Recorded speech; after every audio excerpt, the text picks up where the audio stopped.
धर्मनगरी खंडवा में चल रहे परम पूज्य श्रमण मुनि श्री 108 विनत सागर जी मुनिराज सत्संग के चातुर्मास के अवसर पर संपन्न हो रही संपूर्ण धार्मिक क्रियाओं के पुण्यार्जक परिवार के पुण्य की कोटि कोटि अनुमोदना। ओम नमो अरिहंताणं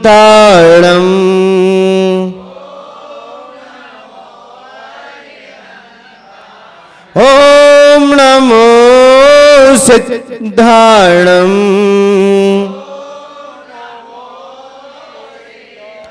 ओम नमो आयर्याणं ओम नमो वज्रायाणं ओम नमो लोहे संवसाहुणम् आपने आपको आप में वर लिया,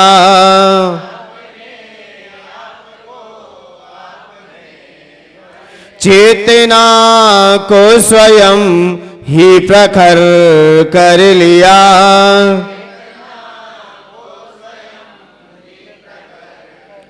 वीतरागी प्रभु हे महावीर जन,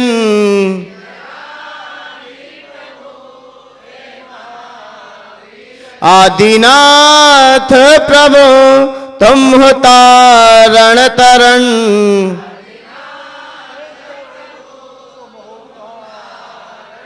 आपके द्वै चरण में विनम्र नमन।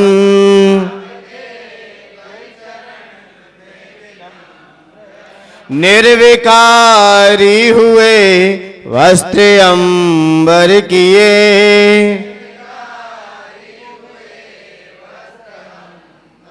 छोड़कर राग को जो दिगंबर हुए,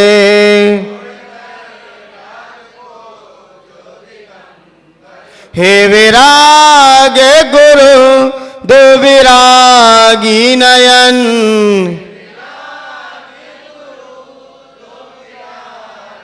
हे विनम्र गुरु दो मुझे अवसरण,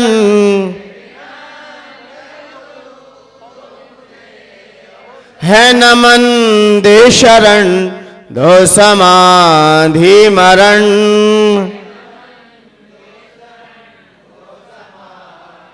आपके द्वै चरण में विनम्र नमन।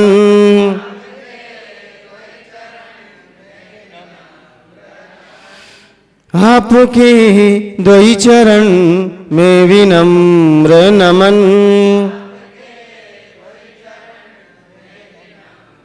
जय बोलिए अनंतानंद सिद्ध परमेष्ठी भगवान की, जय बोलिए देवाय देवक श्री आदिनाथ भगवान की, देवाय देवक कजर श्री पार्श्वनाथ भगवान के, धर्म तीर्थ शासन नायक अंतिम तीर्थंकर भगवान महावीर स्वामी के, परम पूज्य आचार्य भगवंत गुरु श्री मानतुंग महामुनिराज के, आचार्य भगवंत गुरु श्री विराग सागर जी गुरुदेव के, उच्चारणाचार्य श्री विनम्र सागर जी गुरुदेव के, अहिंसामयी जैन धर्म की।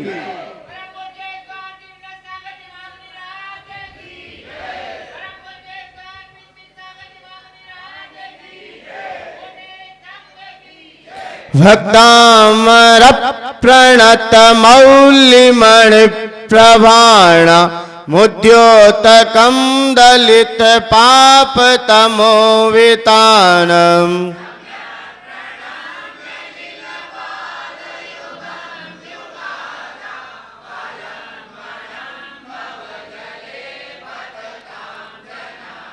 यह संस्तुता शकल वाङ्मय तत्त्वबोधा दुद्भूत बुद्धि पटु भी सुरलोकनाथ ही,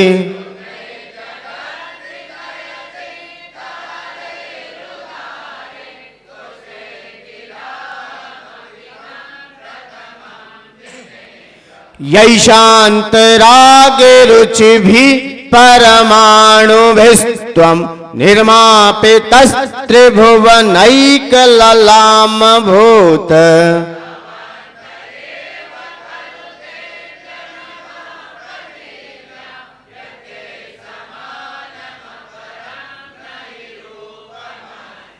यते समानमपरं नहि रूपमस्ति।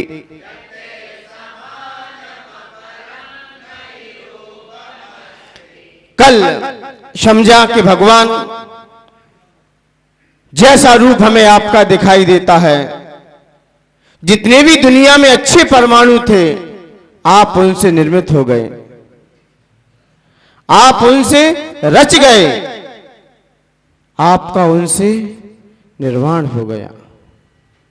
निर्वाण हो गया, निर्वाण नहीं हुआ है, निर्वाण हुआ है, यानी कि रच गए हो आप।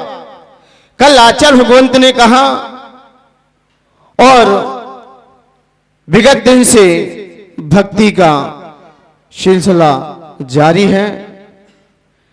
सब कुछ कहते हुए भी भगवान ने कहा, आचार्य भगवान ने कहा कि भक्ति तो अंदर से निकल रही है और मैं कर नहीं रहा हूं, लेकिन अंदर से क्या करें, मुझे वाचाल कर रही है। मैं भक्ति करने का मेरा मन अंदर से पूछा जाए तो मुझे अंदर से ही आवाज आ रही है, क्योंकि कहा गया है यदि जिसके जीवन में भक्ति है फिर वो कोई भी शब्द बोल दे वो स्तुति बन जाती है, वो स्तुति का निर्माण हो जाता है। बस शब्द अंदर से निकल जाए। क्या होना चाहिए अंदर? भक्ति होना चाहिए।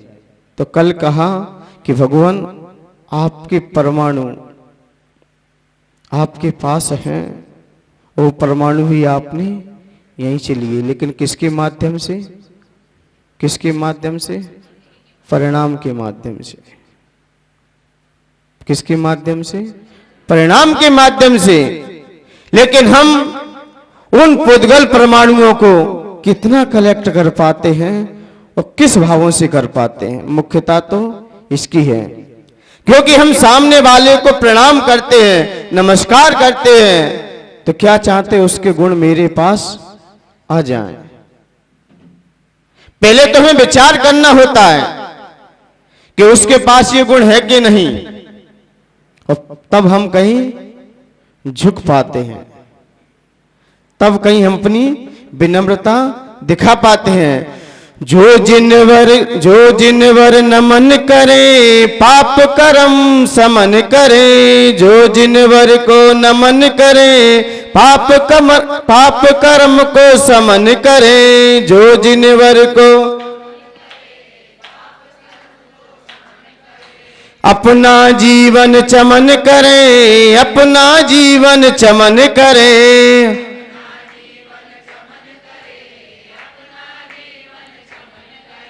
नमन गुणों को लाता है, जीवन को महकाता है।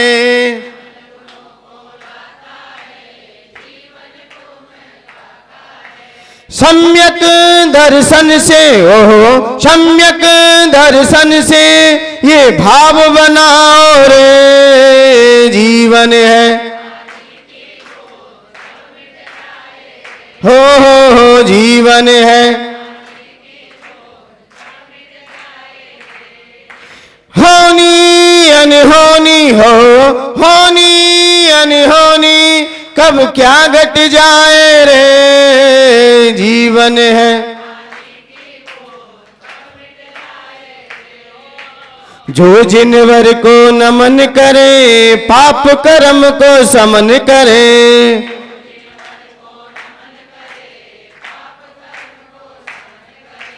अपना जीवन चमन करे, अपना जीवन चमन करे।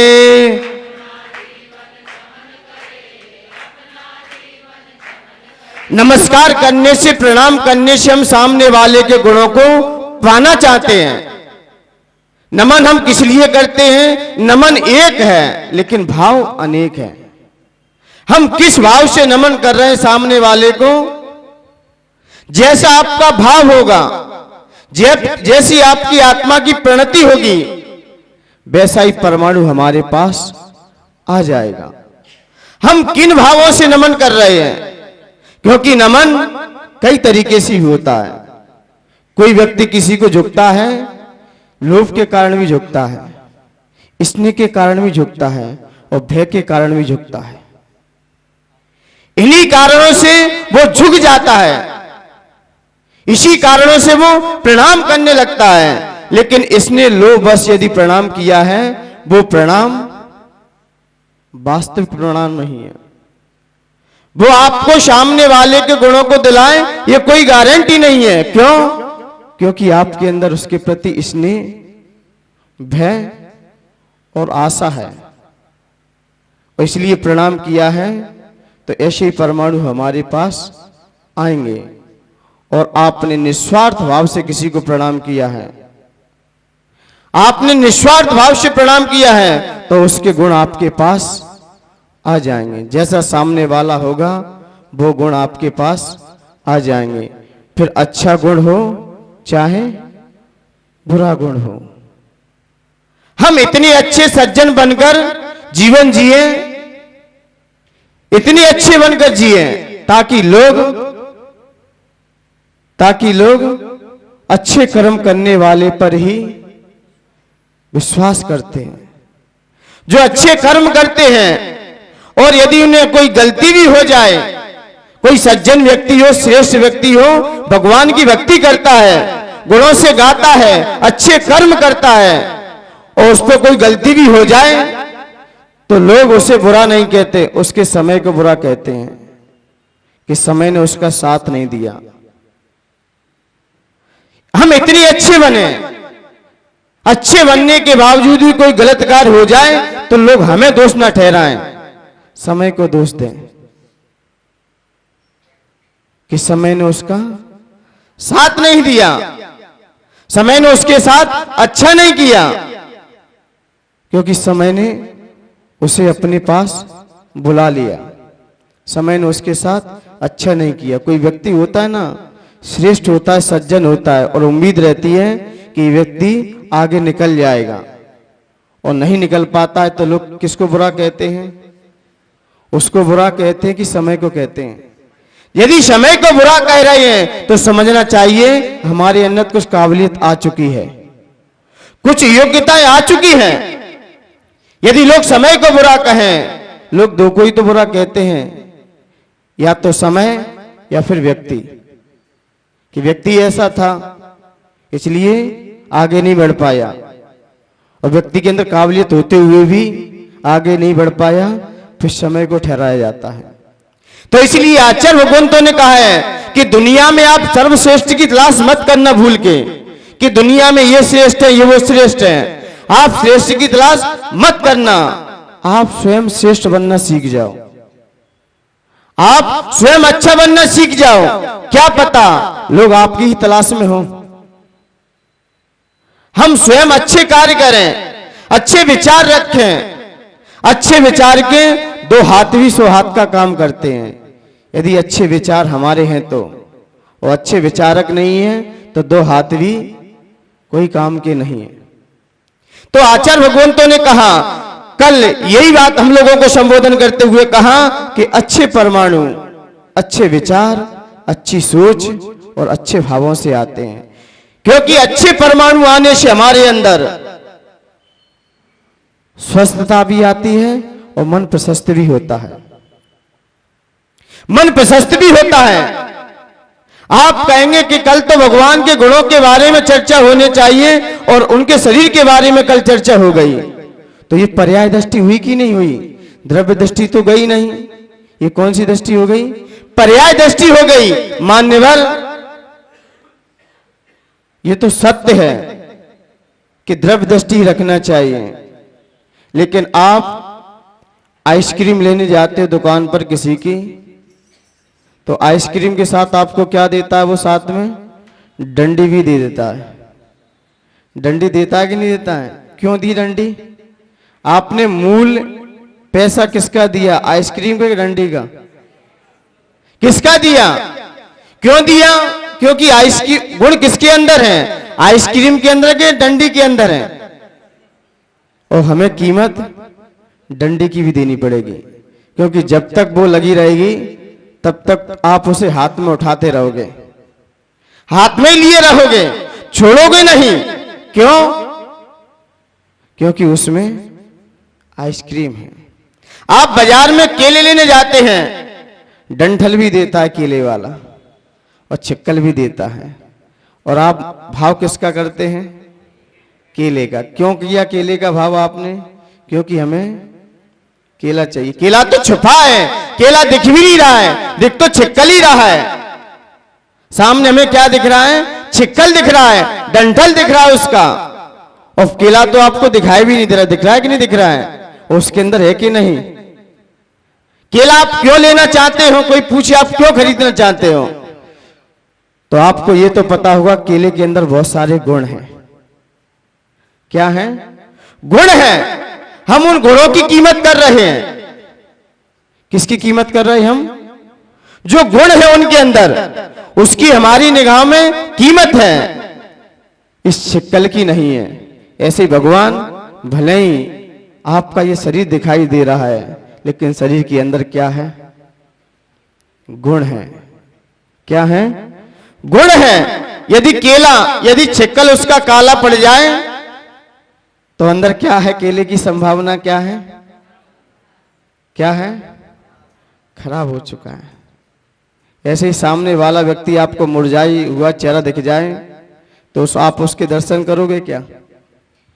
क्योंकि वाय से ही पता चल जाता है कि गुण किसके अंदर है, गुण किसके अंदर है, और गुणों की ही पूजा है। क्या? गुणों की ही पूजा है। आपको भगवान के अंदर क्या दिखाई दिया? मैंने एक प्रश्न भी किया था कि वो ही हड्डी है, वो ही खून है, और वो ही मांस है, और वो ही सबके अंदर आत्मा है, और फिर भी हम क्यों दिल से गुरुओं के पास आते हैं? क्या दिखाई दे रहा है आपको? क्या दिख रहा है आपको? क्या दिखाई दे रहा है? बाहर से कुछ दिख रहा है कि नहीं दिख रहा है? बाहर से यदि नगनता है, पीछी कमंडल है, ये बाहरी वेश है, लेकिन अंदर ये वेश आया कैसे है? केला एकदम चित्तीदार है, बाहर दिखाई दे रहा है, तो ये अनुमान लगा लेते कि केला अंदर से मिठास भरा होगा। ऐसी बाहर से हमने देख लिया ये नगन मुद्रा है, और ये आत्मिक गुण हैं, इसके अंदर भी होंगे, क्योंकि इसी में देखा गया है। भगवान महावीर स्वामी हो चाहे आदिनाथ भगवान हो, जितने भी सिद्धालय पे विराजमान हैं, उन्होंने इसी रूप को लिया है, इसी को धारण किया है। लेकिन बाहर से हम क्यों? क्योंकि हम अंतरंग से विशुद्धि के लिए हुए उसको नमस्कार कर रहे हैं। ये शरीर तो आलंबन है, ये शरीर क्या है? माध्यम है। क्योंकि कोई भी चीज होती है तो किसी के आधार पर तो रहेगी, बिना आधार के कोई चीज नहीं रह सकती, क्योंकि गुण किसी न किसी के आधार पर रहते हैं। तो इसलिए शरीर भी एक आधार है, इसलिए हम शरीर की आराधना कर लेते। लेकिन वास्तव में देखा जाए तो हमारा लक्ष्य तो गुणों की आराधना का है, गुणों की आराधना का है, ये शरीर का नहीं है।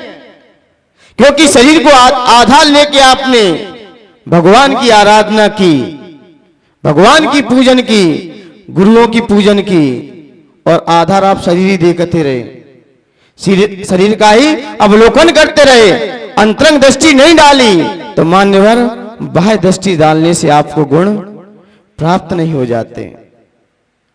बाहर दृष्टि रखने से किसी को आत्मा के गुण दिखाई नहीं देते। आत्मा के जब भी गुण दिखाई देंगे तो तीसरा नेत्र तो खोलना ही पड़ेगा। ये दो नेत्रों से होते हो सिर्फ बाह्य वस्तु दिखाई देती है, लेकिन अंतरंग की दृष्टि किससे दिखाई देती है? आपको केले के अंदर मिठास कहां से दिख रहा है? क्या आपने चख लिया है क्या अभी? तो फिर आपने कैसे अनुमान लगा लिया कि ये केला मीठा है? बाहर तो छिक्कल चढ़ा है, अभी तो अंदर मैंने खोल के भी नहीं देखा है, और फिर भी हम लेके आते हैं। बस वहां तो विश्वास है, और भगवान के पास तर्क करते तो गुण तो दिखाई नहीं दे रहे हैं। गुण तो है ही नहीं। बाहर का आकार ही तो दिखाई दे रहा है, गुण कहाँ है? मान्यवर, मैंने पहले ही कह दिया, गुण इन आंखों से नहीं दिखेंगे। जब भी दिखेंगे आपको शांत परिणाम, जब भी दिखेंगे आप भगवान जैसे होके दिखा दो, गुण आपके अंदर ही दिखाई दे जाएंगे। कब? यही शांत राग। हम यदि शांत भावों से ठहर जाएंगे, शांत भावों से हम एक जगह रुक जाएंगे, तो परमाणु आज ही हमें दिखाई दे जाएगा। आज ही वीतराग का परमाणु हमारे अंदर दिखाई दे जाएगा। जैसे भगवान बैठ गए हैं, बस हम भी वैसे बैठ के दिखा दें, परमाणु दिख जाएगा। क्या बनाने की आवश्यकता है? परिणाम बनाने की आवश्यकता है। ये रूप है, ये रूप रस गंध, ये तो बाहर से हमने देख लिया, लेकिन हमारा ध्येय अंदर से क्या था देखने का? क्या था? आप नारियल लेके जाते हो, कितना कठोर रहता है, लेकिन कीमत किसकी दे के आते हो? किसकी दे के आते हो? ये तो सत्य है कि उसको तो मुझे हटाना ही है। दाव लेने जाते हो नहीं जाते हो? तो पैसे किसके दे के आते हैं? पानी के कि वो छिक्कल के? किसके? हमारा ध्येय पानी की तरफ है। ये भाई से क्या करें, इसके बिन पानी आएगा भी नहीं, क्योंकि सीधी चीज किसी के हाथ में नहीं मिलती। सीधी चीज किसी के हाथ में नहीं मिलती। ये गुरु महाराज थे, उनके दो शिष्य थे। दोनों शिष्य बड़े विद्वान थे और गुरु महाराज भी अच्छी पराकाष्ठा को लिए हुए अपने शिष्यों को पढ़ा रहे थे।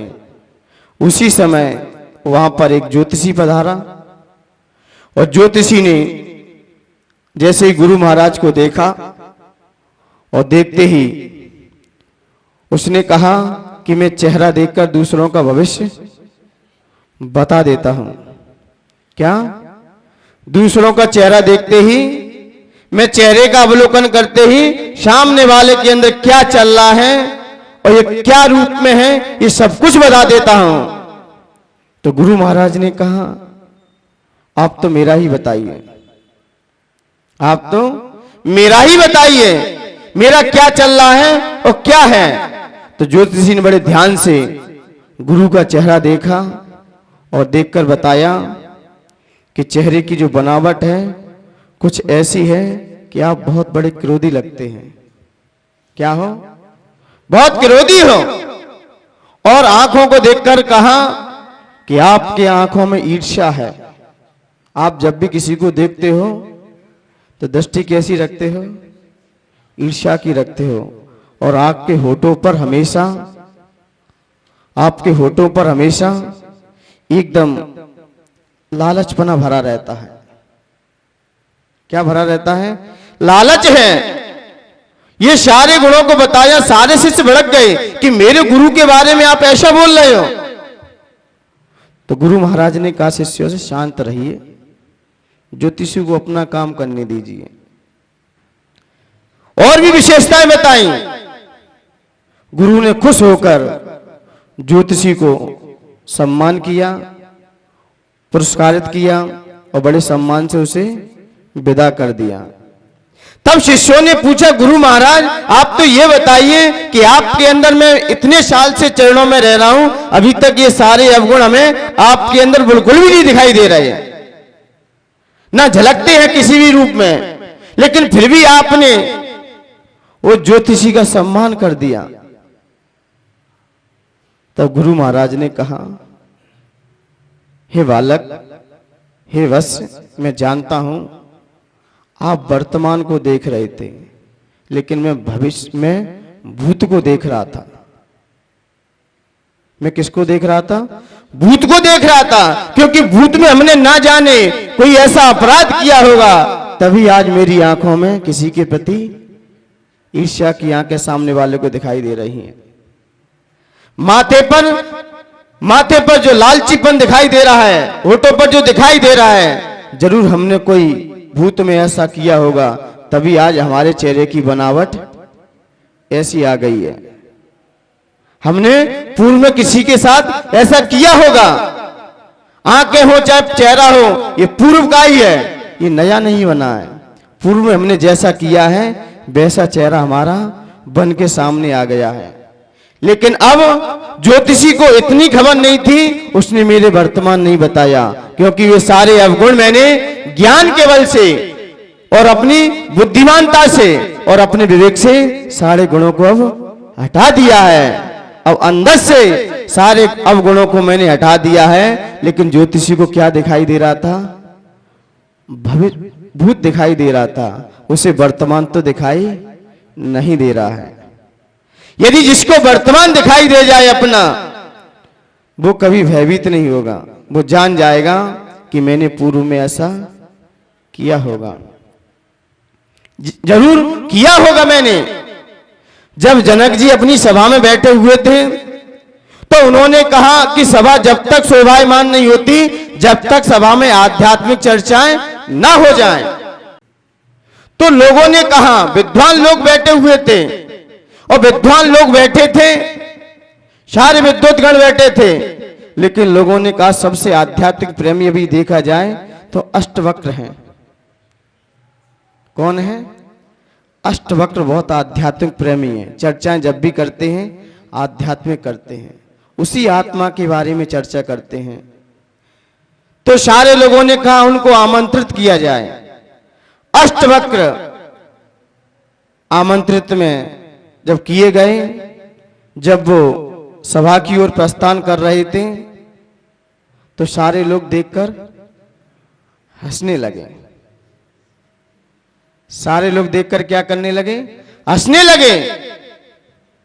और हंसते ही जैसे ही सब लोग हंसे तो अष्टवक्र मंच से नीचे उतर आए, उस सभा से नीचे आ गए।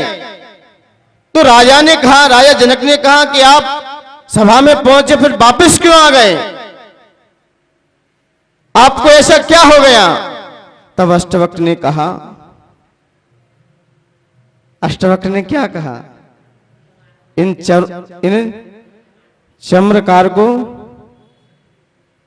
चर्मकार को क्या उपदेश दें? किसको? चर्मकार, यानी कि दूसरी भाषा में आप क्या कहते हो उसे? चामर। इनको क्या उपदेश दिया जाए? ये मेरे शरीर ही देख रहे हैं, और जब तक इन्हें मेरा शरीर दिखाई देगा तब तक वो गुण भी नहीं दिखाई देंगे, क्योंकि ये शरीर है, इन्हें यही दिखाई दे रहा है। और जो शरीर को देखते हैं वो गुणों को नहीं देख पाते, और जिन्हें गुण दिखाई देते हैं उन्हें फिर शरीर दिखाई नहीं देता, उन्हें शरीर नहीं दिखाई देता। रत्नत्रयधारी मुनिराज यदि आ गए हैं फिर उन्हें कोई नहीं दिखाई देता। किस संघ के हैं, किसने दीक्षा दी है, कौन सी परंपरा के हैं, ये कुछ नहीं दिखाई देता। जिसकी गुणों पे दृष्टि है और जिसकी पर्याय पे दृष्टि है, जिसकी पर्याय पे दृष्टि है वो पर्याय देखेगा, और जिसकी गुणों पे दृष्टि है वो गुण देखेगा। इसलिए आचार्य भगवंत ने कल यही कहा चर्चा करते हुए कि आप अच्छे परमाणुओं को अपने जीवन में कलेक्ट करें। अच्छे परमाणु आपके पास होंगे, क्योंकि जैसे जैसे हमारे अंदर गुणों का विकास होगा वैसी वैसी हमारी पर्याय बनती है। वैसी वैसी हमारी क्या बनती है? पर्याय बनती है। सामने पहले तो हमें देखना पड़ता है, देखकर फिर भाव करना पड़ता है, भाव से फिर हमारे परिणाम बनते हैं, परिणाम से हमारी आत्मा की परिणति बनती है, और जैसी परिणति बनेगी वैसी पर्याय बनेगी, वैसी ही पर्याय का निर्माण होगा। पर्याय किससे बनी है? किससे बनी है? पर्याय किसे कहते हैं? गुण विकारा पर्याया। गुणों में विकार आता है तब पर्याय का निर्माण होता है। जैसे जैसे हमारे गुणों में विशुद्धि बढ़ेगी, शुद्धि बढ़ेगी, आपकी पर्याय भी शुद्ध होगी। और जैसे जैसे हमारे गुण बिगड़ गए तो पर्याय तो अपने आप बिगड़ जाएगी, पर्याय तो अपने आप बिगड़ जाएगी। अष्टवक्र को यह मालूम था ये पूर्व जन्म का ही मेरा कोई पाप का उदय है, लेकिन वर्तमान में तो उन्हें सुधार लिया जाए, वो जान रहे थे। लेकिन अब तो कम से कम सुधार लें, आगे की जो पर्याय मिलेगी वो तो सही मिलेगी, वो तो अच्छे से मिलेगी। मैं जानता हूं ये पर्याय किस कारण से बिगड़ी है, मेरे गुणों में जरूर विकार आया है। आया कि नहीं आया है? पर्याय पे ध्यान मत देना, अपने गुणों पे ध्यान देना। क्योंकि हम भगवान के पास आते हैं, गुरुओं के पास आते हैं, कहीं भी जाते हैं गुण ही लेने जाते हैं और गुणों की आराधना करते हैं। न द्रव्य की आराधना करते हैं, न पर्याय की आराधना करते हैं। गुणों की आराधना है क्योंकि हम गुणों को पाना चाहते हैं, गुणों से हम भरना चाहते हैं। आपने दाल बनाई और दाल अभी क्या दे रही है? सुगंधित है, खुशबू आ रही है। क्या आ रही है? सुगंधित आ रही है। और शाम के समय वही दाल क्या हो जाती है? तो क्या हो जाती है वो? किसमें विकार आया? गुणों में। क्योंकि सुगंधित उसका क्या था? गुण था। लेकिन दाल जो दिख रही थी वो पर्याय थी। जो दिखाई दे रही थी हमें, दिखाई पर्याय देती है, गुण कभी दिखाई नहीं देते। गुण तो महसूस किए जाते हैं। इन आंखों से गुण कभी नहीं दिख सकते। जब भी दिखेंगे तीसरी आंख से देखेंगे। आपको जो खुशबू आई, बदबू आई, किससे देखी आपने? आंख से देखी क्या? किससे देखी? तो बस गुण, उसका जो खुशबूपन था वो उसका गुण था। अब उसमें क्या आ गया? विकार आ गया। विकार आते ही पर्याय बदल गई, पर्याय भी चेंज हो गई। इसलिए गुण विकारा पर्याय, गुणों में विकार आना पर्याय है। और गुण किसे कहते हैं? गुण किसे कहते हैं? कोई पूछे आपको गुण किसे कहते हैं, तो द्रव्य आश्रय निर्गुणा, जो द्रव्य के आश्रय हमेशा रहे उसे गुण कहते हैं। और द्रव्य किसे कहते हैं? गुण पर्याय व द्रव्यम। गुण और पर्याय के समूह को क्या कहते हैं? द्रव्य कहते हैं। और जो द्रव्य के आश्रय रहता है उसे गुण कहते हैं।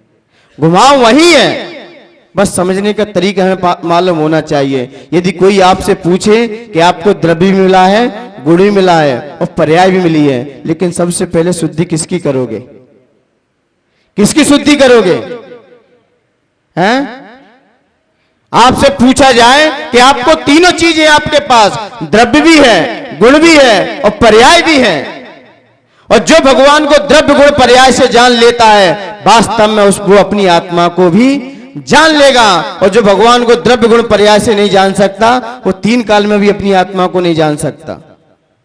वो वास्तव में दर्शन कर ही नहीं सकता। और जो दर्शन नहीं कर सकता, उसका दर्शन मोहिनी का क्षय कैसे करेगा? वो मोह का क्षय जब भी होता है तो भगवान को द्रव्य गुण पर्याय से तो आपको जानना ही पड़ेगा। तभी हमारा मोह कम हो पाएगा और तभी हमारा वास्तविक दर्शन हो पाएगा। ये देखना दर्शन नहीं है। देख तो लिया हमने, और कितनी बार भगवान को देखा है, कितनी बार हमने भगवान को नहीं देखा। लेकिन कोई पूछे कि आप क्या शुद्ध करोगे? द्रव्य शुद्ध करोगे, गुण शुद्ध करोगे, पर्याय शुद्ध करोगे? सबसे पहले जब भी शुद्धि का प्रकरण आ जाए तो सबसे पहले अपने गुणों को सुधार लो। कहते हैं ना, पराय गत जान लक्षण सुधार लो। कुछ पर्याय नहीं कहते, ना द्रव्य कहते। कोई बच्चों से कहते ना, कोई लक्षण सुधार लो। अब तुम्हें पराय गत जाना है तो मतलब कुछ गुण सुधार लो, कुछ गुणों को सुधार कर लो अपने जीवन में। गुण सुधर गए तो द्रव्य भी सुधर जाएगा और पर्याय भी सुधर जाएगी। क्योंकि विषय किसका है? गुण का है, गुणों का विषय है। और जब देखा जाए भगवान से, पर्याय की अपेक्षा से आप में भगवान में कोई अंतर नहीं है। क्योंकि उनकी भी मनुष्य पर्याय है और आपकी भी मनुष्य पर्याय। बस अंतर यहां आ जाएगा कि आपका औधारिक शरीर है, उनका परम औधारिक है। परम औधारिक शरीर है। और द्रव्य की अपेक्षा से देखा जाए तो कोई अंतर नहीं है। जो द्रव्य आपका है वही द्रव्य मेरा है। द्रव्य में कोई अंतर नहीं है। क्योंकि वही आत्मा आपके अंदर है, वही आत्मा हमारे अंदर है। वही हड्डी खून मांस आपके अंदर है, वही मेरे अंदर है। सब कुछ वही है, लेकिन अंतर आएगा आपका बस सफेद खून है और मेरा लाल है।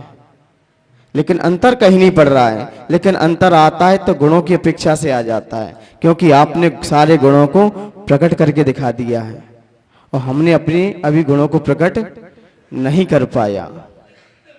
अभी किसको प्रकट नहीं कर पाया? गुणों को प्रकट नहीं कर पाया।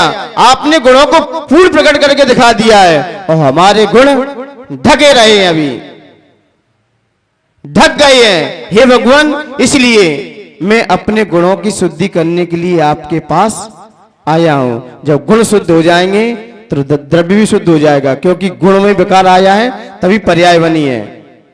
और जब गुण और पर्याय दोनों मिल जाएंगे तो द्रव्य तो अपने आप शुद्ध मिल जाएगा। इसलिए द्रव्य को शुद्ध मत करना भूल के, न पर्याय को। जब भी शुद्धि करनी है तो गुणों की करो। गुण शुद्ध होते ही पर्याय भी शुद्ध होती है और द्रव्य भी शुद्ध हो जाता है। इसलिए पहले यहां पर इसलिए आचार्य भगवंत गुणों की आराधना कर रहे हैं, ना उनके पर्याय की। पर्याय तो दिखाई दे रही है, मुख्यतः उनकी उद्देश्य की क्या है? गुणों के प्रति है। इसलिए मान्यवर कल के छंद में आचार्य भगवंत ने अपनी बात रखी कि भगवान, हम जैसे जितने भी दुनिया में अच्छे परमाणु थे वो सब आपके पास आ गए हैं, इसलिए हमें दूसरा कोई अब दिखाई नहीं दे रहा है। आइए आगे छंद में आचार्य भगवंत कह रहे हैं कि जो आपको सुंदर रूप मिल गया है, क्या सुंदर रूप, सुंदर परमाणु मिल गए हैं, अब आचार्य भगवंत क्या उपमा लगा रहे हैं, क्योंकि अब उपमा अलंकार के द्वारा स्तुति चालू होगी। आइए पढ़ने के लिए तैयार होते हैं। वक्त्रम क्वते सुर नरो रगनेत्रहारी,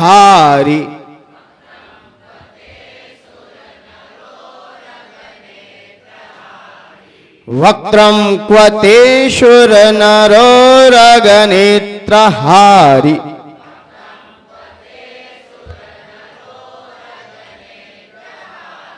निशेष निर्जित जगत त्रित्रयोपमानम,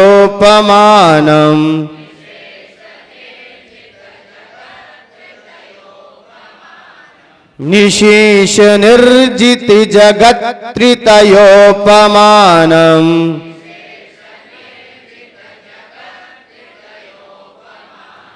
बिंबम कलंक मलिनम क्व निशाकरस्य,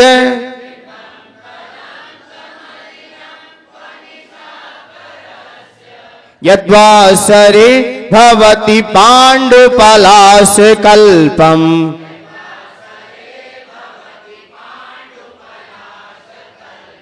यद्वासरे भवति पाण्डुपलाश कल्पम।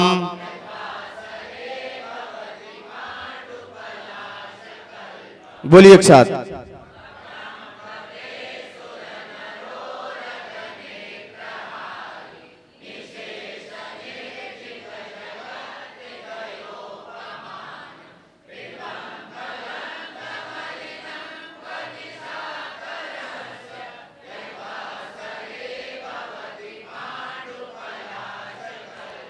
यत्वासरे, एनी प्रॉब्लम? क्लियर? इसकी फल क्या है? इसका लक्ष्मी सुख। हर व्यक्ति को लक्ष्मी की आवश्यकता है, चाहे श्रावक हो चाहे फिर साधु हो, दोनों को ही लक्ष्मी की आवश्यकता है। लक्ष्मी उसको मिल जाए जो भगवान के गुण गाए, लक्ष्मी उसको, दिल का दीपक जल जाए, दिल का दीपक जल जाए,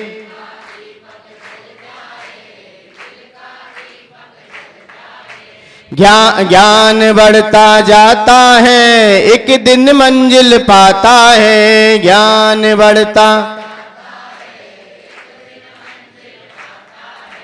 लक्ष्मी ही सबको हो, लक्ष्मी ही सबको निच लक्ष्य दिखाए रे, जीवन है।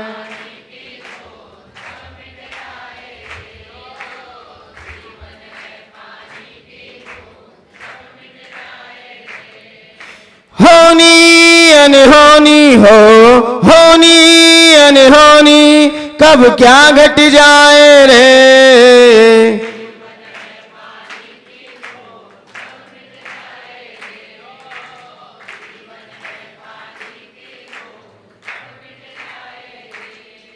लक्ष्मी उसको मिल जाए जो भगवान के गुण गाए।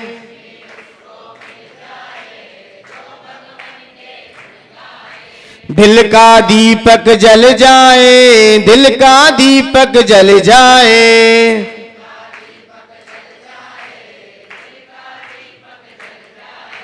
लक्ष्मी ही सबको हो, लक्ष्मी ही सबको निज लक्ष्य दिलाए रे। जीवन है हो।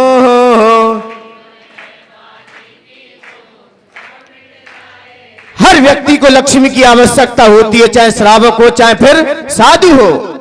दोनों ही लक्ष्मी के चक्कर में घूम रहे हैं कि कोई गृह लक्ष्मी और कोई धन लक्ष्मी, कोई ज्ञान लक्ष्मी तो कोई मोक्ष लक्ष्मी। लक्ष्मी कितने प्रकार की होती है? 4 प्रकार की होती है। कोई गृह लक्ष्मी के चक्कर में है तो कोई धन लक्ष्मी के चक्कर में है। चक्कर में सब है।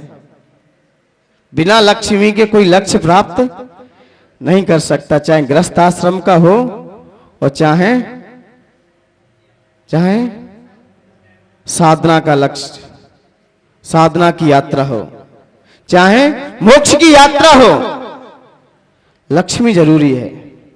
लक्ष्मी के बिना व्यक्ति अधूरा रहता है। कोई ना कोई लक्ष्मी की आवश्यकता की दौड़ है।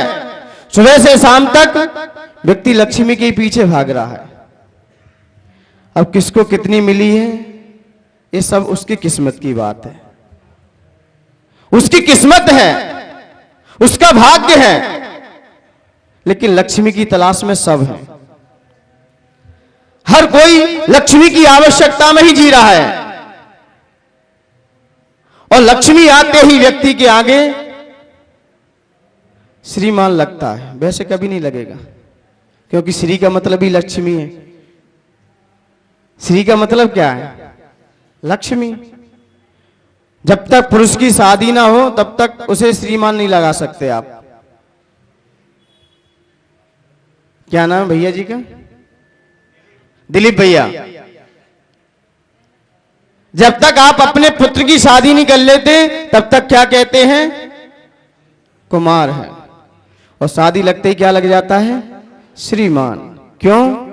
कौन आ गया आपके हाथ में? कौन सी वाली? गृह लक्ष्मी। लेकिन भगवान महावीर स्वामी ने शादी भी नहीं की और फिर भी उनको श्रीमान कहा गया। फिर भी उनको श्रीमान कहा गया। आपने महावीर अष्टक पढ़ा है ना? कनक स्वर्णाभाषोप्य पगत तनुर्ज्ञान निबहो विचित्रात्मा पे को निपतवर सिद्धार्थ तनया अजन्मापि श्रीमान, अजन्मापि श्रीमान विगत भव रागोद्भुत गतिर महावीर। ये सबको याद है, ये सबको याद मिलेगा। ये जैसे कि पूजन में स्वस्ति क्रियासु और बाकी तुम बोलो। ऐसे ही महावीर स्वामी और कुर्वन्तु ते, ये सबको कंठस्थ है। बाकी के तो यहां पर भी भगवान को श्रीमान कहा गया कि आप राग रहित होते हुए भी आप अंतरंग और वाय लक्ष्मी से क्या हो? शोभित हो, क्योंकि आपके पास ज्ञान लक्ष्मी भी है और मोक्ष लक्ष्मी भी है। आपके पास समोषण भी है, ये बाय लक्ष्मी भी दिखाई दे रही है।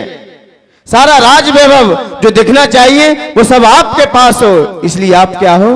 श्रीमान हो। क्योंकि आप भी, और भले ही शादी नहीं हुई है लेकिन फिर भी उनको क्या कह दिया? किसके कारण? कौन सी लक्ष्मी है उनके पास? कौन सी लक्ष्मी है? ज्ञान लक्ष्मी है। इसलिए मान्यवर, ये ज्ञान लक्ष्मी हो और चाहे धन लक्ष्मी हो, व्यक्ति कोई ना कोई दौड़ में तो है। मैंने कहा ना कि 2 लक्ष्मी छोड़े बिना 2 लक्ष्मी नहीं मिलेंगे, चाहे इधर की हो चाहे उधर की हो। ये छोड़ोगे तो ये मिलेगी। विद्वानों को भी देखा गया, अपने बीच कई ऐसे विद्वान रहे जिन्होंने अपना जीवन पूरा ज्ञान में लगा दिया, क्योंकि सरस्वती और लक्ष्मी का विरोधाभास रहता है। किसका? जहां सरस्वती होगी वहां लक्ष्मी नहीं मिलेगी, और जहां लक्ष्मी है वहां, समझ रहे कि नहीं समझ रहे? जहां ज्ञान होगा वहां बाहर से तो दिखाई दे जाएगा, लेकिन अंतरंग से पूछना उससे। आप कहेंगे भगवान महावीर स्वामी के पास संपूर्ण ज्ञान था, लेकिन बाह्य भूति भी तो थी। लेकिन क्या बाह्य भूति उनकी थी क्या? वो तो इंद्रों ने लगा दिया था, उनका अंदर से कुछ नहीं था। अंदर से भले उनका ही थी, पुण्य उनका ही था, उनका ही पुण्योदय में थी सारी भाई लक्ष्मी, लेकिन अंतरंग से वो अपनी लक्ष्मी से प्रेम कर रहे थे, क्योंकि वो जानते थे लक्ष्मी छूट जाएगी, जब तक मेरा पुण्य है तब तक मेरे साथ है। लेकिन वो अंतरंग लक्ष्मी से प्रेम कर रहे थे। कई विद्वान भी हुए अपने बीच, इन्होंने अध्ययन भी किया, और अध्ययन करने के बावजूद भी लास्ट पर इन पर पैसे की कमी आ गई। तो पैसे की कमी आने के कारण अपने विद्वानों को दूसरों ने खरीद लिया। फिर ऐसा खरीदा फिर शास्त्र भी अपने अनुसार लिखवाए। आज देखे ना लोग कि हम जैसा कहेंगे वैसा करना, तुम इतना पैसा दे रहे हैं, आगम को छोड़ दो। पंडित जी आते ही नहीं आते, कभी आगम को छोड़ देते, जहां जैसी होती है वैसा करके चले जाते, चाहे पंच कल्याणक हो चाहे वेदी प्रतिष्ठा हो, जहां जैसी परंपरा होती है फिर आगम को भी दरकिनार कर देते हैं। भगवान के ऊपर जो कल्याणक के रूप जो होते हैं उनमें भी क्रियाएं कई किसके कारण? धन दिख गया, फिर ज्ञान भी साइड से हो जाता है, और जैसे ज्ञान दिखाई देता है वो धन को ठोकर मार देता है कि अपना पैसा अपने पास रखो, लेकिन मैं आगम को नहीं छोड़ूंगा, आगम में जो है वही सत्य रहेगा, आपने मुझे खरीद नहीं लिया है। और कई विद्वान खरीद गए अपने। इन्होंने चतुर्मुख स्थान में भी स्वरूपाचरण चारित्र को घटित कर दिया। किसके कारण? धन के कारण। कई विद्वान थे बिच गए, किसके खातिर? ये धन के कारण। धन के कारण तो आगम भी साइड से हो जाते हैं, फिर हम जैसा कहेंगे वैसा ही होगा, क्योंकि हम क्या हैं? क्या है मेरे पास? धन लक्ष्मी है। मान्यवर, धन लक्ष्मी मिली है आपको, इसका मिसयूज ना कर लिया जाए। कोई भी चीज मिली है इसका गलत प्रयोग ना किया जाए। इसलिए जहां ज्ञान होता है वहां धन नहीं रहेगा। संतों के पास क्या है? ज्ञान है, और आप लोगों के पास धन है। दोनों हैं, दो आपके पास है, दो इधर भी हैं, क्योंकि मैं किसकी खोज में हूं और आप लोग किसकी खोज में हैं? ज्ञान की खोज में। मैंने पहले भी कहा, यदि श्रावक के पास, दिलीप भैया, श्रावक के पास 2 कौड़ी है, 2 कौड़ी नहीं है, तो वो भी 2 कौड़ी का नहीं है, और साधु के पास 2 कौड़ी है तो वो भी 2 कौड़ी का नहीं है। समझ रहे कि नहीं समझ रहे? साधु के पास 2 कौड़ी है तो वो भी 2 कौड़ी का नहीं है, और श्रावक के पास 2 कौड़ी नहीं है, क्योंकि श्रावक का आश्रम धन से चलेगा। क्योंकि धन है तो धर्म भी कर लेंगे हम, क्योंकि बिना धन के धर्म नहीं हो सकता। कहते ना, पहला सुख निरोगी काया, दूसरा सुख, तीसरा सुख आज्ञाकारी पुत्र, और चौथा सुख गृह लक्ष्मी आज्ञाकारी हो, गृह लक्ष्मी कुलीन हो। इसलिए कहा ना, पहला सुख अपना ये शरीर का रखा, कि शरीर है तो ये काम के हैं, और शरीर ही चला गया, ये सुख कर क्या लेगा? तो 2 सुख आपके लिए कह दी, लेकिन संत के लिए नहीं कहे। उनके लिए कहा कि आपका ज्ञान और ध्यान, यहां पर जोर होना चाहिए। तो लक्ष्मी का सुख, अब ये भक्तामृत स्तोत्र में इसलिए कह दिया है। अब कौन सा सुख चाहिए आपको? वो आपके ऊपर डिपेंड है। आप भगवान के पास आए हो तो कौन सी लक्ष्मी की आपकी डिमांड है दिल और दिमाग में, वो आपको मिल जाएगी। कब? जब हम इसके फल को समझेंगे तब। फल क्या है इसका? लक्ष्मी सुख दायक। अब आगे अपन लक्ष्मी के भी कई कारण हैं। आचार्य भगवंतों ने बहुत सारी उपमाओं से लगाकर लक्ष्मी का जब भी हमारे जीवन में ह्रास होता है, चाहे फिर साधु हो चाहे श्रावक हो, ज्ञान लक्ष्मी आपकी ह्रास होगी, उधर उनका धन लक्ष्मी का ह्रास होगा। बोले कैसे? जब आप मां जिनवाणी की अवहेलना चालू कर दोगे तो ज्ञान लक्ष्मी आपसे पलायन कर जाएगी। और इधर कहा आप अपने घर की जननी मां को परेशान करोगे तो आपके यहां से धन लक्ष्मी चली जाएगी। कॉम्बिनेशन वही रखेंगे, कॉम्बिनेशन में कहीं अंतर नहीं रखेंगे।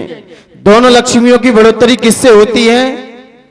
अपेक्षा यहां लग जाएंगी। आप मां जिनवाणी का जितना सम्मान करोगे, मां जिनवाणी का जितना आदर करोगे, आपका ज्ञान का चौयोपम बढ़ता जाएगा। आचार्य कुंद कुंद स्वामी ने मां जिनवाणी का सम्मान किया, आज उनका ज्ञान प्रखर है। माननीय मोदी जी ने कितने भी बड़ी सीट पे पहुंच गए, तब भी अपनी मां के जाके सम्मान करते थे, मां का आदर करते थे। जिस घर में माता का, बहन का, बहुओं का और बेटियों का जहां सम्मान होता है, वहां धन लक्ष्मी जा नहीं सकती।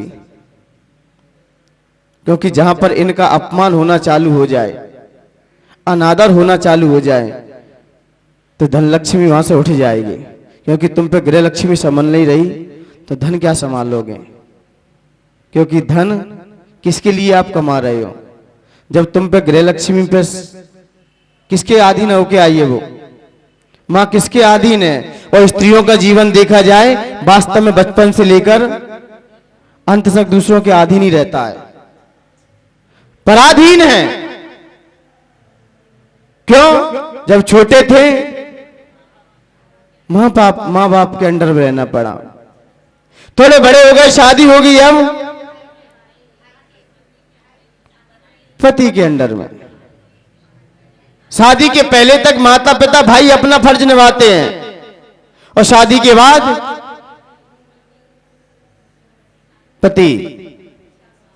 और जैसे वृद्ध होते हैं फिर बेटा आ जाता है, अब उसकी आस में रहना पड़ता है। तो इनका दिल दुखाना मतलब हमारी लक्ष्मी का यहां से उठ जाना। तो इसलिए कभी भी गृह लक्ष्मी जैसे बने खुश रखो। इन किन प्रकार जैसे बने ये खुश हैं तो मान्यवर धन अपने आप बरसेगा। और इनकी आंखों में आंसू आ गए तो समझना चाहिए यहां कभी बरकत नहीं हो सकती। इस घर में ये घर कभी प्रगति को प्राप्त नहीं कर सकता, ये घर कभी उन्नति को प्राप्त नहीं कर सकता। जिस घर में महिलाएं आंसू बहाती हों, रोती हों, नगर में आपके संत आ जाए और संत की आंखों से आंसू आ जाए तो समझना चाहिए यहाँ की समाज बहुत कठोर है।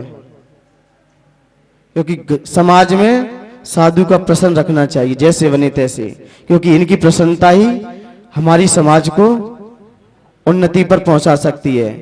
और इनकी आंखों में आंसू आ गए। वैसे तो बहुत कम आते हैं संतों के, परेशानी संघर्ष करेंगे, लेकिन खुदा ना खास्ता कोई परेशानी ऐसी खड़ी कर दे तो उन्होंने कभी कभार आंसू आ ही जाते। महिलाएं वैसे कम रोती, जब कोई ज्यादा ही घात होता है तब कहीं उनके दिल पे बीतती है। तो इनको हमेशा खुश रखना चाहिए। ये खुश हैं तो समझना चाहिए घर प्रगति पे होगा, घर प्रगति पे होगा। मेरे बगल में एक पंडित जी रहते थे। देखिए उनकी बुद्धि का कितना मान लिया जाए। वो संबंध देखने, अपनी बेटी का संबंध देखने किसी के घर पे गए तो घर पे सब कुछ देखा, लेकिन जो बड़ी बहू थी उससे जाके मिले, वहां नहीं मिले। मायके में उसको बुलाया और मायके में चर्चा की उससे कि भाई हम अपनी बेटी भी छोटे आपके जो देवर जी उनको देना चाहते हैं, क्या वहां स्थिति है? तब वो बड़ी बहू की आंखों में सिर्फ आंसू आ गए। क्या आ गए? उसकी आंखों में आंसू आ गए। इतनी जमीन जायदाद होते हुए भी और लड़का अच्छा होते हुए भी लेकिन उन्होंने संबंध तोड़ दिया, अब यहां नहीं करेंगे। क्यों? जब एक बहू यहां पर आंसू आ रही है, दूसरी मुझे भी तो भेजनी है उसी घर में, वहीं तो देनी है। जब इसकी आंखों में आंसू हैं, वो तो बड़ी है और ये तो छोटी बन के रहेगी। जब ये वहां रो रही है तो मेरी मां क्या सुखी रहेगी। तो कुछ लोग पहले के ऐसे संबंध देखते थे, क्योंकि बड़ों के हाथ में संबंध रहते ना, वो मजबूत रहते हैं। जो आजकल के भागा दौड़ी चल रही है ना, ये डिपीट खाएंगे आगे चल के। क्योंकि जो अपने पिता की आज्ञा में ना रहा तो उसकी आज्ञा में क्या रहेगा। पिता जो संबंध कर देते हैं वो संबंध ठोस रहते हैं, मजबूत रहते हैं, वो हिल नहीं सकते। कोई परेशानी आएगी तो बेटी कह देगी पिताजी आपने तो देखा था, मेरा तो कोई चैन ही नहीं था, आपका ही विषय था। तो पिता सामने खड़ा रहेगा और उनको भी भय रहेगा। और भागा दौड़ी में होगी, किसी को किसी का भय नहीं है, किसी को किसी का भय ही नहीं है। और जब तक सामने वाले को भय ना रहे वो प्रगति नहीं कर सकता। यदि शिष्य को गुरु का भय ना रहे तो शिष्य उद्दंड हो जाए। अभी क्यों दी जाती पद व्यवस्था? क्योंकि गुरु है, अभी उनका भय है। कोई बात आएगी तो मेरी नहीं, गुरु भी सामने, क्योंकि आपकी आज्ञा थी गुरुदेव। गुरु की आज्ञा उधर माता पिता की आज्ञा, इसलिए मान्यवर ये आज्ञा और अनुशासन का हम जितना ध्यान देंगे उतनी हमारे जीवन की प्रगति होती है, विकास होता है। मैं मानूंगा कर्म का उदय आएगा, लेकिन सामने वाला भी आपसे जान जाएगा। ये संघर्षमय जीवन है। लोग आपको आदर से देखेंगे, सम्मान से देखेंगे, क्योंकि कर्म के उदय में भी वो हिला नहीं, सामना करता रहा। इसलिए मान्यवर यहां पर लक्ष्मी की चर्चा है। कई प्रकार लक्ष्मी के ह्रास होने के कारण और भी विषय आएगा, हम और भी सिद्ध करेंगे आगे, क्योंकि अभी लक्ष्मी के 3-4 छंद आएंगे। 36वां भी है और शायद 48वां भी छंद है, वो इसी को परिप्रेक्ष्य में लेकर चर्चा चलेंगे। तो यहां पर इसकी जाप क्या है? ओम ह्रीम रम नमो उजू मदीणम, ओम ह्रीम रम नमो उजू मदीणम,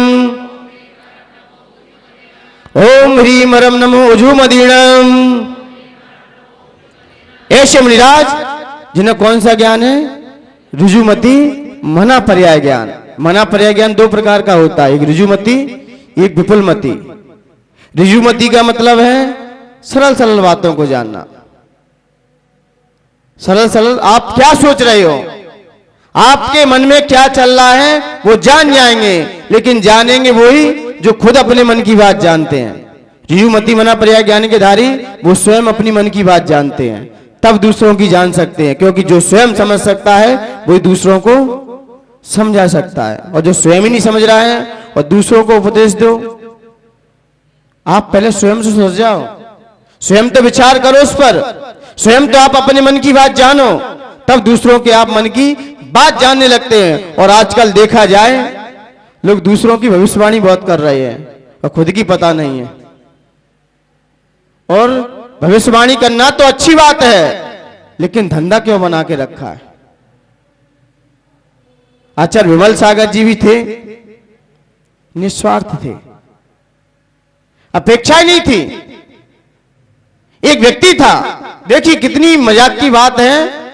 एक व्यक्ति था, व्यक्ति ने कहा, एक किसी तांत्रिक के पास गया, बोला मैं बहुत परेशान हूं संसार से, बहुत संकट में हूं, मैं जानता हूं मुझ जैसा संकट किसी पर नहीं है, मैं बहुत परेशान हूं।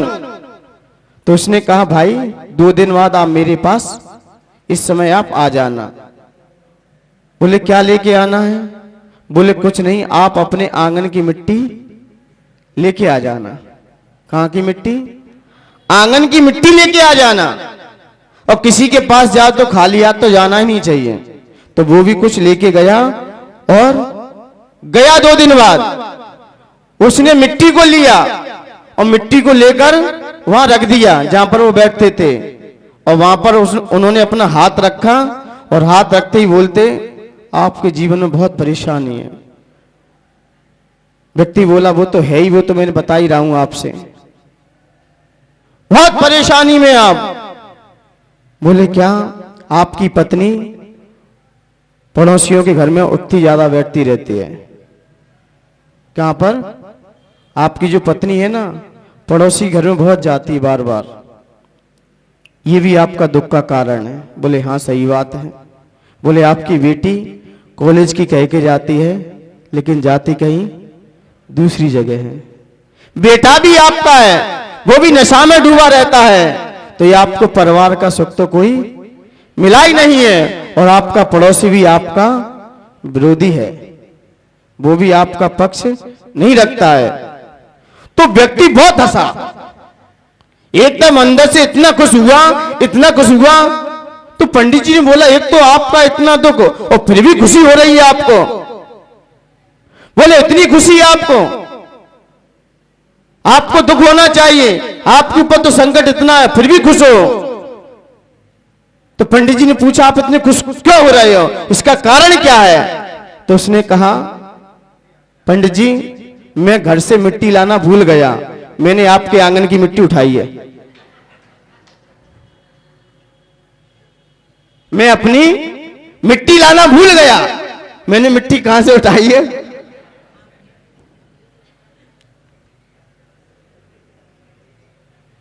अब बताइए कौन सुखी है और कौन दुखी है? और आजकल ऐसा चल रहा है कि नहीं चल रहा है? बहुत है, लेकिन सत्यता नहीं किसी को मालूम। जब तक ज्ञान नहीं है तब तक अज्ञानी लोग इसी में डूबे, इसी में अपना जीवन समझ रहे हैं। जब दूसरों का भविष्य जानते हो, एक ज्योतिषी थे, बहुत घटना है मेरे पास ज्योतिषियों की। एक ज्योतिषी ने बड़ा, दिलीप जैसे नेताजी सामने निकले, उनके पास सारा सिक्योरिटी गार्ड भी था पूरा, और ज्योतिषी ने कहा दिलीप जी अपना हाथ दिखाइए, मैं आपका भविष्य खोलूंगा। तो ठीक है देख लो मेरा हाथ। तो उन्होंने कहा आप आगे चल के बड़े नेता बनोगे, आप धन समृद्धि रहेगी आपके घर पर, आपका परिवार खुशहाल रहेगा। तो दिलीप जी ने कहा ठीक है रहेगा, कोई बात नहीं है, देख लिया है। तो ज्योतिषी बोले कुछ दक्षिणा तो दे के जाओ, कुछ दक्षिणा तो दे के जाओ। तो दिलीप जी ने कहा आपको यह भी मालूम था कि मेरी जेब में कुछ है कि नहीं? इसका ज्ञान है कि नहीं आपको कि मेरी जेब में कुछ है कि नहीं? पहले ये भी तो जान लेते तुम, क्योंकि उस समय दिलीप जी की खाली जेब थी। जब तुम्हें जेब ही नहीं पता है जेब में, पहले ये तो जान लो। तो मान्यवर समझदारों के लिए और ना समझ के लिए भगवान भी आ जाएं। इसलिए कोई परेशानी आए, कोई संकट आए, ये मौली बंधन से कुछ नहीं होगा। मैं ये नहीं कह रहा हूं नहीं मानना चाहिए, लेकिन कोई इस उद्देश्य से बांधे कि आप स्वस्थ रहोगे। आप बीमार हो किसी अच्छे डॉक्टर पे दिखाओ, क्योंकि बीमारियां ठीक नहीं होती इससे। आप किसी अच्छे स्पेशलिस्ट डॉक्टर के पास जाइए। परेशानी है तो प्रभु भक्ति कीजिए, ये अंधविश्वास में ना उलझ जाइए। जितना उलझोगे आप ही उलझते हैं और आप ही फंस जाते हो।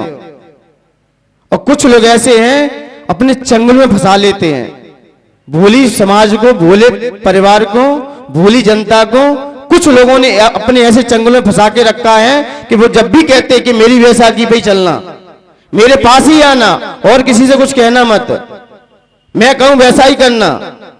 अरे जैन दर्शन तो सबको खोलने वाला है और तुम बांध के रखे हो। जैन दर्शन ने किसी को बांधा है क्या? अपने आचार्य महाराज हुए, जितने भी अरिहंत परमेष्ठी हुए, किसी को बांध के रखा क्या? सबको खोल के रखा कि यहां से स्वतंत्र होकर जाइए जीव, और हम लोग बांध के रख लेते हैं। जैन दर्शन किसी को बांधता नहीं है, बंधे हुए व्यक्ति को खोल और देता है, जो बंधा है उसे खोल देता है। और कई लोग आज ऐसे हैं कि मेरे पास आना, मेरी दर्शन करना, उनके पास तो कई हैं। मान्यवर सम्यक दर्शन बहुत दूर है आपसे, जीवों को खोलो। नेमिनाथ भगवान जब जीव बंधन में थे, उन्हें वैराग्य हो गया और हम जीवों को बांध के रखे हैं। ऐसा लगता है ये वैरागी भी बाहर से आ गए हैं। और कोई बीमार भी हो जाओ तो डॉक्टर के पास जाओ, कोई बात आ जाए तो अच्छे गुरु के पास समीक्षा करो बैठकर उसकी। यहां वहां भटके, धन जाएगा, आपका शरीर जाएगा और लाभ होने वाला नहीं। क्योंकि सबको पता है जब तक आपका पुण्य का उदय नहीं आएगा तब तक तीर्थंकर भी क्या कर सके। क्या भरत चक्रवर्ती को पता नहीं था? सारी आर विधि मालूम थी और फिर भी आदिनाथ भगवान 6 महीने तक घूमते रहे। 6 महीने तक घूमते रहे। क्या भरत चक्रवर्ती को आर विधि नहीं मालूम थी? आर भी देते थे मुनिराजों को। भाई और लोग भूल गए, कोई बात नहीं, उनके बेटे तो थे। और भरत चक्रवर्ती ने किसको आर नहीं दिया? वो एक दिन आर नहीं देते थे, वो अपना जीवन नीरस समझते थे। और फिर भी आदिनाथ भगवान घूमते रहे। वो किसी मंत्रवादी के पास गए क्या? पार्श्वनाथ भगवान पर कितने संकट आए, आचार्य मान तुम के पास कितने हैं, लेकिन क्या कर रहे वो? प्रभु भक्ति में लीन है।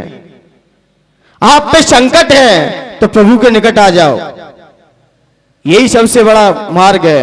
और तो सब घुमाने वाले हैं। इसलिए मान्यवर यहां पर उजुमदीनम ऐसे मुनिराज जो पहले अपनी मन की बात जानते हैं, इसलिए तभी वे दूसरों की मन की बात जान सकते हैं। क्योंकि जो स्वयं समझ सकता है वो दूसरों को भी समझा सकता है। और ये मुनिराज 7-8 भव तक के व्यक्ति के मन की बात जानते हैं। कितनी? 7-8 भव। पहले ये कौन था? इसने 7-8 भव पहले 1 घंटे में 12 बजे क्या सोच रहा था, क्या विचार कर रहा था, सब जान जाएंगे। और यहां से 108 किलोमीटर दूरी पर, यहां से लगभग इंदौर में व्यक्ति कोई बैठा है और यहां वो मुनिराज बैठे हैं। वो व्यक्ति अभी क्या सोच रहे हैं पहले अपना उपयोग लगाएंगे। क्योंकि ये क्षोभसम ज्ञान है, ये जानते हैं, जनता नहीं है। और केवल ज्ञान में जनता है। केवल ज्ञान किसी को जानता नहीं है, उसमें तो जनता है, लेकिन क्षोभसम ज्ञान जानता है। वो अपना उपयोग लगाएंगे तब जान पाएंगे। लेकिन कितना? 108 किलोमीटर दूरी पर कोई व्यक्ति बैठा है, चाहे त्रियंश हो, कोई भी हो, फिर सारे जीवों के मन की बात जान लेंगे। वो जीव मन सहित होना चाहिए, ये ध्यान रखें। क्योंकि मन का विषय है, मन की बात को जानते हैं। और जो अभी चिंतन भी नहीं किया है और पूर्व में चिंतन करेंगे, वो भी बता देंगे आप आगे चिंतन क्या करने वाले हो। ऐसे मुनिराज कहां पर विराजमान है? विदेश क्षेत्र में विराजमान है। उन मुनिराज को मेरा मन से, वचन से, काय से बारंबार नमस्कार हो। आइए इसका अर्थ देखते हैं। वक्त्रम क्वते, क्या कहा? वक्त्रम क्वते। क्वते कहा? वक्त्रम इस मुखमंडल। वक्त्रम का मतलब मुखमंडल। क्वा कहा? तेमस आपका। कहा आपका मुखमंडल? सुर नरोरग। सुर मिस सुरेंद्र, देवेंद्र, नर नरेंद्र। नरेंद्र कौन है? चक्रवर्ती। नरों का इंद्र कौन है? चक्रवर्ती। उरग, उरग का मतलब धर्मेंद्र। नेत्रहारी, इनके क्या हरने वाला है? इनकी नेत्रों को हरण करने वाला है। पहले क्या बताया? चित्तों को हरण करने वाला। पहले के श्लोक में क्या कहा? आपकी भक्ति सबके चित्त को हरण करेगी। और यहां क्या कह दिया? नेत्रों को भी हरण कर रही है। क्योंकि व्यंजनावग्रह मन और चक्षु से ही होता है। तो पहले मन को हरण कर लिया और अब चित्त को हरण कर लिया। ये 2 हरण हो गई, बाकी 4 कोई काम की नहीं। यही सबसे विशेष है, विशेष है। क्योंकि आंखों से ही हम किसी को देखते हैं, फिर मन से सोचते हैं। तो यहां पर नेत्रों को हरण, नेत्रहारी, नेत्रों को हरण करने वाली, निशेष निर्जित, निशेष निर्जित, निशेष समस्त, समस्त निर्जित, जीत लिया है। जगत तृतीयोपमानम, 3 जगत की उपमानम, सारी उपमाओं को, जितनी भी दुनिया में उपमाएं थी, सारी उपमाओं को आपने क्या कर लिया है? जीत लिया है। दुनिया में तीनों जगत में सारी उपमाएं थी, वो सारी उपमाएं आपके सामने कैसी पड़ रही हैं? फीकी पड़ रही हैं। कोई उपमा नहीं दे सकते। उपमा तो उसे दी जाती है जो सामने वाला समकक्ष हो, लेकिन यहां तो आपकी उपमा हम दें किससे, और आप भी उपमा दें तो हम आपकी तोहिनी कर रहे हैं, क्योंकि भगवान को किसकी उपमा दोगे आप, किसकी दोगे? घर में कोई थोड़ा सा सुंदर होता है ना, यानी कहां कहां की उपमा देते हैं। एक बच्चा जन्म लेता है तो किसकी की उपमा देते हैं?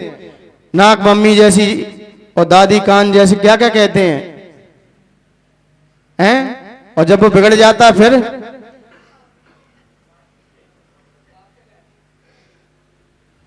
बाप पे गया है।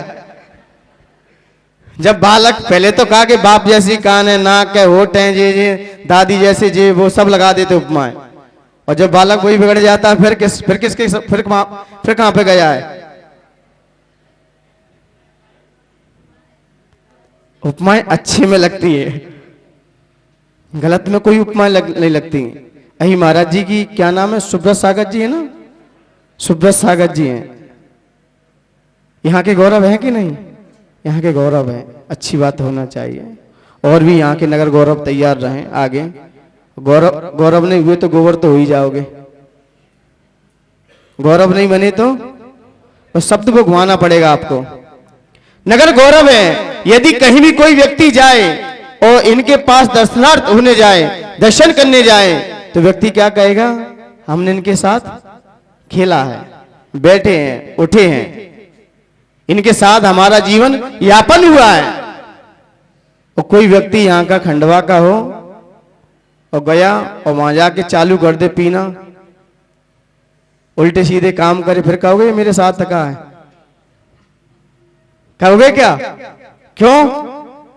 फिर क्यों नहीं कह रहे? आया तो आपके गांव से ही है, फिर क्यों नहीं कह रहे मेरे साथ आया है, ये मैं इसके साथ खेला हूं? क्योंकि अच्छे में सब साथ हैं, बुरे में कोई साथ नहीं देता है। भले ही महाराज जी आपके साथ नहीं खेलो, लेकिन फिर भी कह देते हो कि एक बार तो खेले थे। उनको ध्यान नहीं है, लेकिन आप ध्यान दिला दोगे।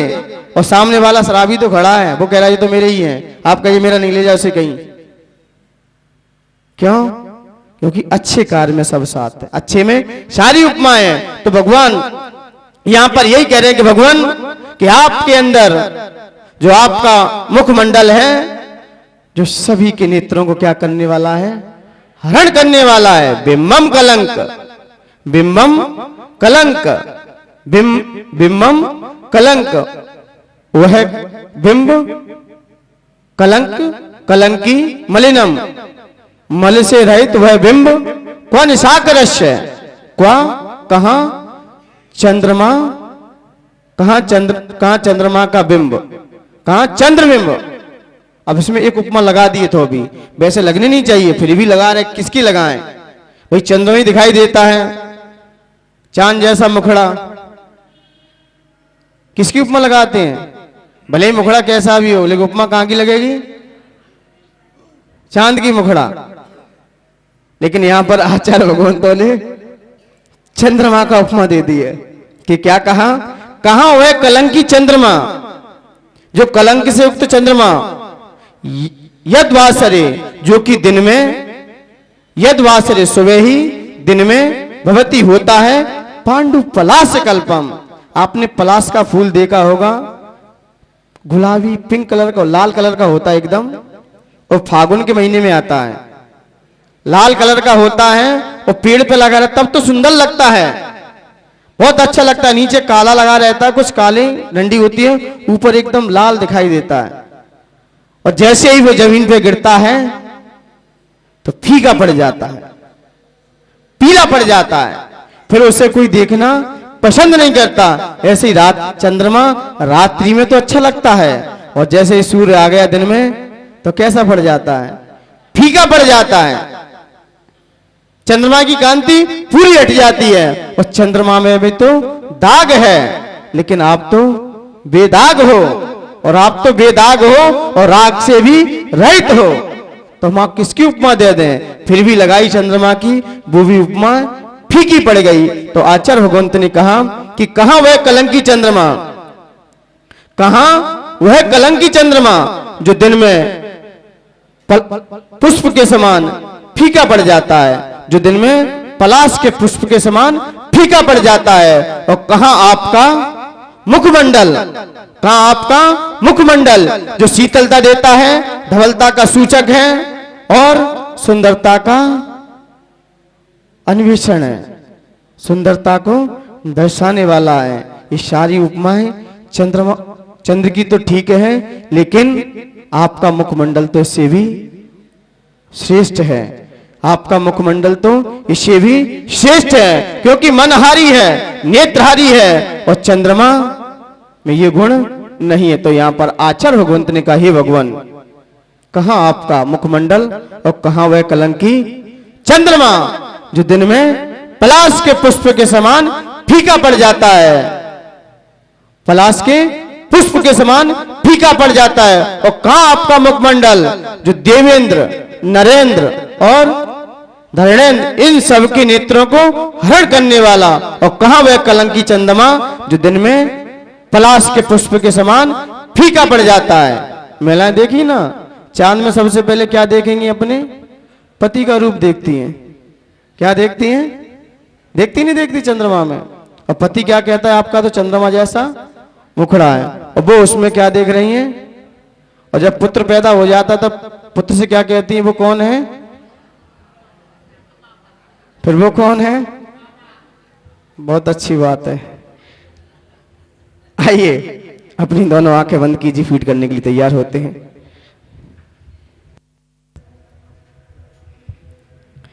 दोनों आंखें बंद कर लीजिए। जो इस भावार्थ है, फीड करने के लिए तैयार।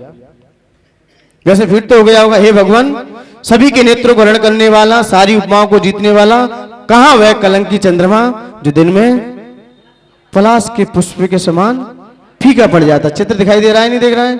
सारे इन धरने सब झुक रहे नहीं झुक रहे हैं? सबके मन को अपनी तरफ आकर्षित कर रहा है, अपनी तरफ खींच रहा है। कहीं अन्य जगह देखने का मन नहीं हो रहा है, आपकी तरफ ही मेरा मन पूरा लगा है। नेत्र भी अपलक आपको ही देख रहे हैं, अन्य कहीं देखने का मेरा मन भी नहीं हो रहा है। ऐसा क्या है?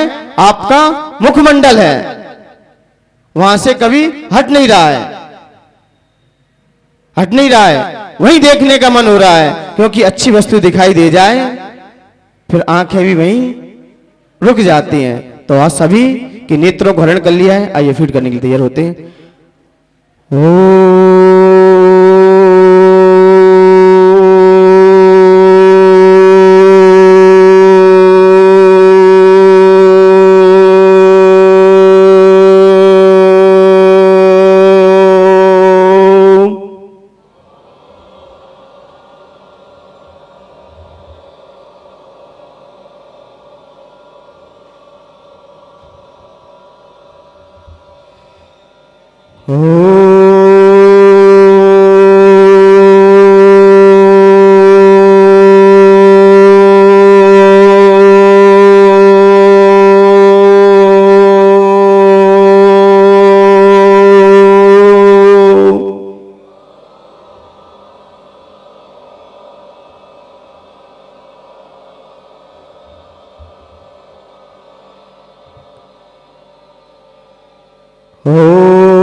सभी लोग दोनों आंखों को मस्तिष्क पर रखें और अपने मन को हृदय पे ले जाएं और आंखें सबकी बंद होना चाहिए। योग मुद्रा में बैठ जाइए। हे भगवान, हे भगवान, सबके नेत्र को हरण करने वाला, हे भगवान, सभी के नेत्र को हरण करने वाला, सारी उपमाएं को जीतने वाला, आपका मुख कमल। हे भगवान, सभी के नेत्र को हरण करने वाला, सारी उपमाएं जीतने वाला, आपका मुख कमल। और कहां वह कलंकी चंद्रमा जो दिन में पलाश के पुष्प के समान फीका पड़ जाता है। हे भगवान, सबके नेत्र को हरण करने वाला, हे भगवान, सबके नेत्र को हरण करने वाला, सारी उपमाएं को जीतने वाला, आपका मुख कमल और कहाँ वह कलंकी चंद्रमा जो दिन में पलाश के पुष्प के समान फीका पड़ जाता है। हे भगवान सबके नेत को हरण करने वाला, हे भगवान सबके नेत को हरण करने वाला, सारी उपमाएं जीतने वाला, कहाँ वह आपका मुख कमल और कहाँ वह कलंकी चंद्रमा जो दिन में पलाश के पुष्प के समान फीका पड़ जाता है। मेरे साथ बोलना है, हे भगवान, जोर से, हे भगवान सबके नेत को हरण करने वाला, सभी उपमाएं को जीतने वाला, आपका मुख कमल कहाँ वह कलंकी चंद्रमा जो दिन में पलाश के पुष्प के समान फीका पड़ जाता है, जो दिन में पलाश के पुष्प के समान फीका पड़ जाता है। एक साथ बोले, हे भगवान सबके नेत को हरण करने वाला, सभी उपमाओं को जीतने वाला, आपका मुख कमल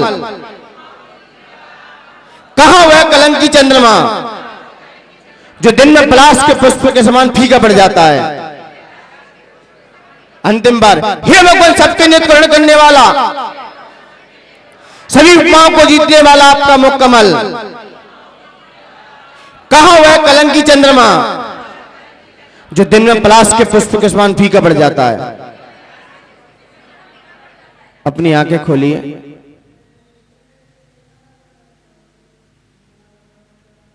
और अपनी आंखें खोलकर दोनों हाथों को आंखों पे ले जाइए, मस्तक पर ले जाइए।